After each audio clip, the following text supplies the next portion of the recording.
வணக்கம் நண்பர்களே. இப்போ பாத்தீங்கன்னா காங்கிரஸ் கட்சி மிகப்பெரிய ஊழல் கட்சின்னு சொல்லிட்டு தான் கெஜ்ரிவால் முதலமைச்சர் ஆனாரு. இப்போ பாத்தீங்கன்னா அவர் மேலே பயங்கரமான ஊழல் குற்றச்சாட்டுகள்லாம் சொல்லிட்டு இருக்கிறாங்க. ஏன்னா உள்ள வேற உட்கார்ந்து இருக்காரு இல்லையா தலைவர். இவர் பாத்தீங்கன்னா காங்கிரஸ் பிடிச்சுக்கிட்டு அப்படி இப்படி அதாக்கும் இதாகும் என்னென்னமோ பேசினாரு. இப்ப இவரே மிகப்பெரிய ஊழல்வாதிங்கிற மக்கள் ஏத்துக்கிற ஒரு சூழ்நிலை அவரே கொண்டு வந்துட்டாரு. சரி, நல்லதுதானே அதுவும். ஏன்னா ஊழல்வாதிகள் யாரா இருக்குன்னு தெரியும்ல. இந்த முறை பாருங்க டெல்லியில எப்பேற்பட்ட ஒரு மாற்றங்கள் வருதுன்னு. ஏன்னா ஊழல்வாதி தெரிஞ்சிருச்சுன்னா அவருக்கு யாரும் விரும்ப போறது இல்ல. அவரா தனக்கு தானே சொல்லிக்கலாம். இனிமேல் நான் சீமார் எடுத்து வரேன், விளக்கமாறு எடுத்து வரேன் சொல்லி எடுத்து வீதி வீதியா நான் சுத்தம் பண்ண போறேன், அதை பண்ண போறேன், இதை போறேன், என்ன பண்ணாரு. முதல்ல அவருடைய கட்சியில அவரையே சுத்தம் பண்ணி ஒரு ஒரு சூழ்நிலை தான் ஏற்பட்டிருக்கு. ஒருத்தர் பார்ப்போமே, என்ன இன்னொரு 10 நாள் தான் இருக்குது.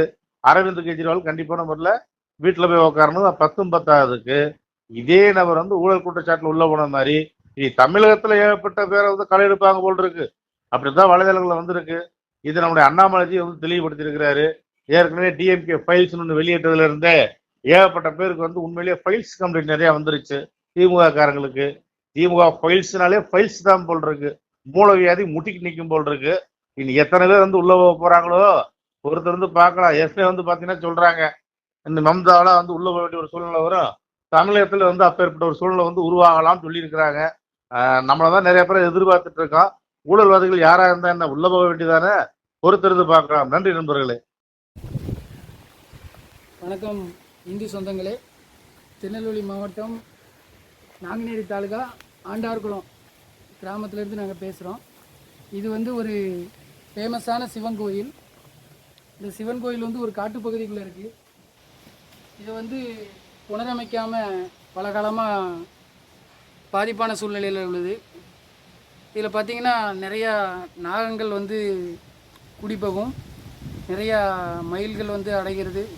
பல விசித்திரமான கோயில் இந்த கோயில். இந்த கோயிலை புனரமைக்கிறதுக்கு நாங்கள் பல காலமாக ரெடி பண்ணிக்கிட்டு இருக்கோம். ஆனால் எங்களால் இன்னும் முடியலை. எங்களால் எக்கனாமிக் பிரச்சனைனால முடியல. இதை பாருங்கள், ஜல்லி அடித்து போட்டிருக்கோம், ஜல்லி எல்லாமே அடிச்சிருக்கோம். மேலே சீட்டு பாருங்கள், மேலேருந்து பனங்காயாக விழுந்து சீட்டெலாம் நொறுங்குது.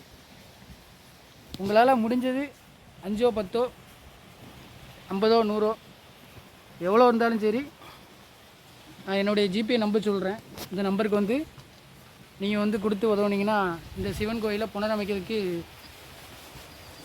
ஒரு உதவிகரமாக இருக்கும். என்னுடைய ஜிபே நம்பர் சொல்கிறேன். உங்களால் முடிஞ்சது 5 10 50 100 விருப்பம் உள்ளவங்க உதவி பண்ணுங்கள்.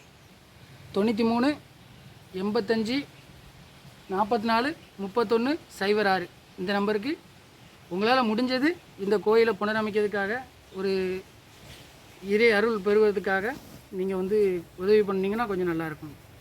நன்றி.